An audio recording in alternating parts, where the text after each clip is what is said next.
Hi friends, good morning. நான் விஜி. இன்றைக்கி நம்ம என்ன பார்க்க போகிறோன்னா, ஒரு கருத்து குழம்பு வைக்கலாம். கனவா மீன் இருக்குல்ல, அதை வச்சு ஒரு கருத்து குழம்பு.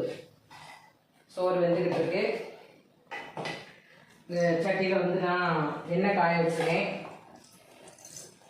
குழம்புக்கு தேவையான தேங்காயை நம்ம வறுக்க போகிறோம். தேவையான அளவு தேங்காய் போட்டு இது நல்லா வறுத்து, இந்த தேங்காயை வறுத்து தான் இந்த மீனுக்கு வந்து இன்றைக்கி குழம்பு வைக்க போகிறோம். அதனால தேங்காயெல்லாம் வறுத்துக்கிடலாம். இது கூட நான் வேறு என்னெல்லாம் போட போகிறேன்னா, தேங்காய், புளி, கொஞ்சம் கருவேப்பிலை, வத்தல் பொடி, மல்லிப்பொடி, அப்புறமா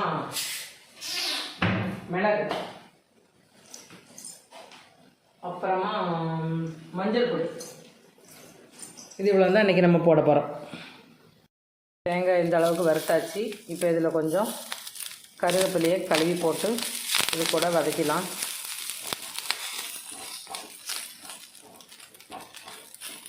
இது கூடவே மிளகு, மல்லிப்பொடி, வத்தல் பொடி இதையும் போட்டு நம்ம கொஞ்சம் தேங்காயை நல்லா வறுத்துக்கிடுவோம்.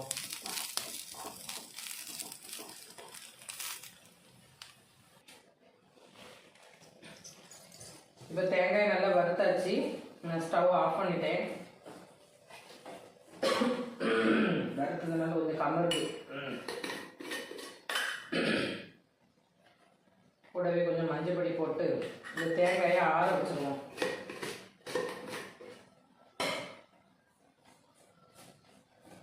இது ஆறட்டும். முக்கியமான ஒரு வேலை செய்ய வேண்டியது என்னென்னா, இந்த கனவா நாங்கள் காட்டினேன் பார்த்தீங்களா, பெரிய கனவா. என்ன விஷயம் தெரியுமா, இந்த கனவா வந்து பெரிய சைஸ் கனவா இல்லை, நல்ல பெருசாக வளர்ந்த கனவா. சின்ன கனவானா நல்லா சாஃப்டாக இருக்கும். இது பெரிய சைஸ் கனவா. அன்றைக்கி அவியல் வச்சது கொஞ்சம் வேகிறதுக்கு டைம் எடுத்தது. அதனால இந்த கனவாவை குக்கரில் போட்டு ஒரு 3 விசிலுக்கு வேக வச்சிட்டோம்னா நல்லா சாஃப்டாக பஞ்சு போல் ஆயிரும். அதனால இப்போ அதை குக்கரில் வேக வச்சுருவோம். விசில் வந்துச்சு, ஆஃப் பண்ணிடுவோம். சோறுக்கு கொஞ்சம் தண்ணி காணாது, அதனால வெந்நி வச்சு கொஞ்சம் ஊற்றுறேன். இனி மசாலா அரைச்சி போட்டுருவோம்.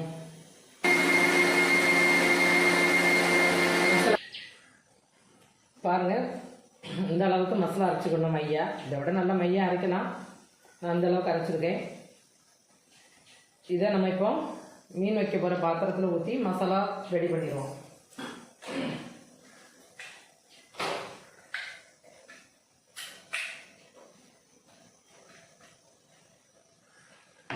மசாலா விழுத சேர்த்தாச்சு. கரைச்சி வச்சுருக்க புளியை ஊற்றிடுவோம்.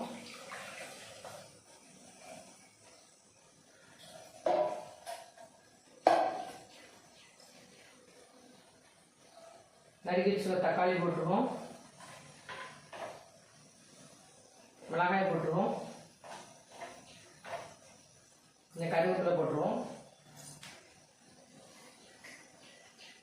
இன்னைக்கு வந்து நான் கல் உப்பு போட பாரு இந்த குழம்புக்கு. மசாலா நல்லா மிக்ஸ் பண்ணிடுவோம்.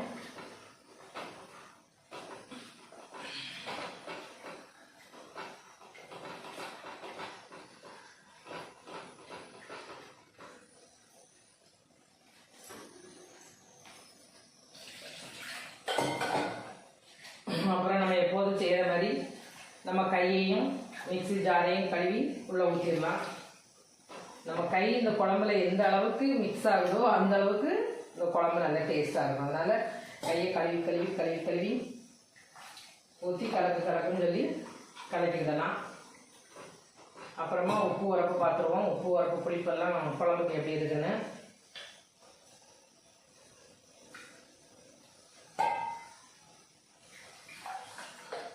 நல்லா இருக்கு, சூப்பர்.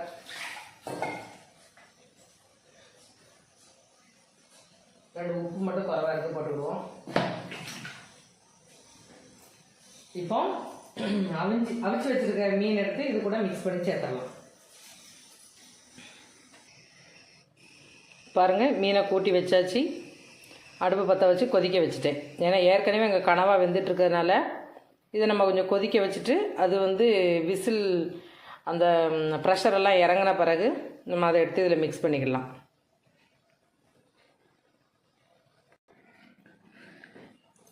குக்கரில் கனவா அவிய போட்டிருந்தோம்ல, நீங்கள் பாருங்கள் அவிஞ்சிடுச்சு. இன்னும் கொஞ்சம் அவியணும்னு தான் நினைக்கிறேன். ஓரளவு பரவாயில்லாமல் பிஞ்சு வருது. இன்னும் 2 விசில் வச்சா நல்லாயிருக்கும்னு நினைக்கிறேன். ஏன்னா பாவம் இல்லை, சாப்பிட்றவங்களுக்கு பல்லுக்கு நிறைய வேலை கொடுக்குற மாதிரி ஆகிடும். கூட 2 விசில் வச்சு கூட கொஞ்சம் அரைச்சிடுவோம்.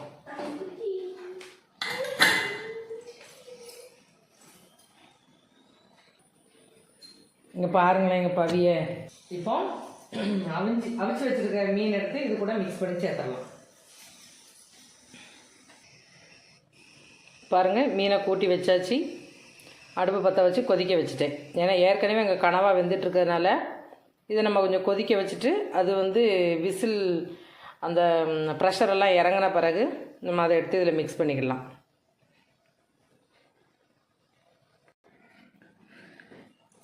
குக்கரில் கனவா அவிய போட்டிருந்தோம்ல, நீங்கள் பாருங்கள் அவிஞ்சிடுச்சு. இன்னும் கொஞ்சம் அவியணும். கூப்பிட்டு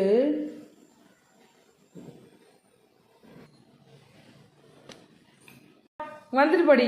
இந்த எல்லோரும் கூப்பிட்றாங்க பாருங்க, வா வா. குழம்பு நல்லா கொதிச்சுட்டுங்க. கொஞ்சம் தண்ணியாக தான் இருக்குது. இந்த மீனை போட்டு கொஞ்சம் கொதிக்க வைக்கும்போது மீன் கொஞ்சம் கட்டி ஆயிரும். இப்போ எனக்கு இதுலேருந்து கொஞ்சம் எடுத்து வைக்க போகிறேன் மீன் போடுறதுக்கு முன்னாடி.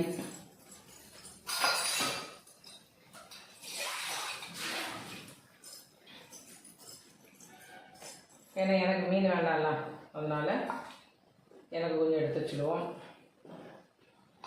அவ்வளோ அதிகம் தான்.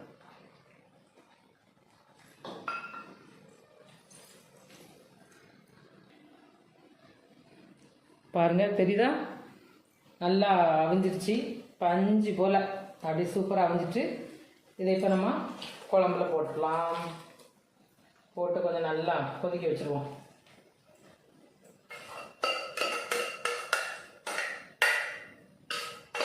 உப்பு புளி மிளகெல்லாம் பிடிக்கிற வரைக்கும் நல்லா கொதிக்க வச்சுட்டு அப்புறமா சாப்பிடலாம். இது நல்லா கொதிக்கிடும்.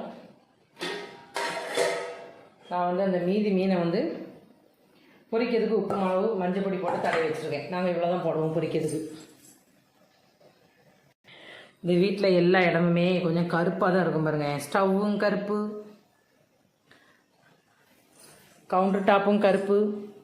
உங்களுக்கு வீடியோ எந்த அளவுக்கு வெளிச்சமாக இருக்குன்னு சொல்லி தெரியல. எல்லாமே அப்படி தான் இருக்கும். நான் 2 லைட்டு போட்டிருக்கேன், ஆனாலும் லைட்டு போட்டதுக்கு பிறகு அது அப்படி தான் இருக்குது. கடுகு வெந்தயம் போட்டு தாளிச்சாச்சு. இப்போ அதை உள்ள விட்டுருவோம்.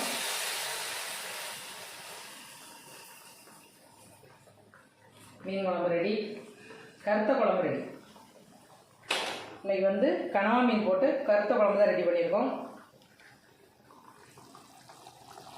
நல்லா கடந்து கொதிச்சுக்கிட்டு இருக்கு கனவா மீன் குழம்பு. வாங்க எல்லாரும் சாப்பிடலாம்.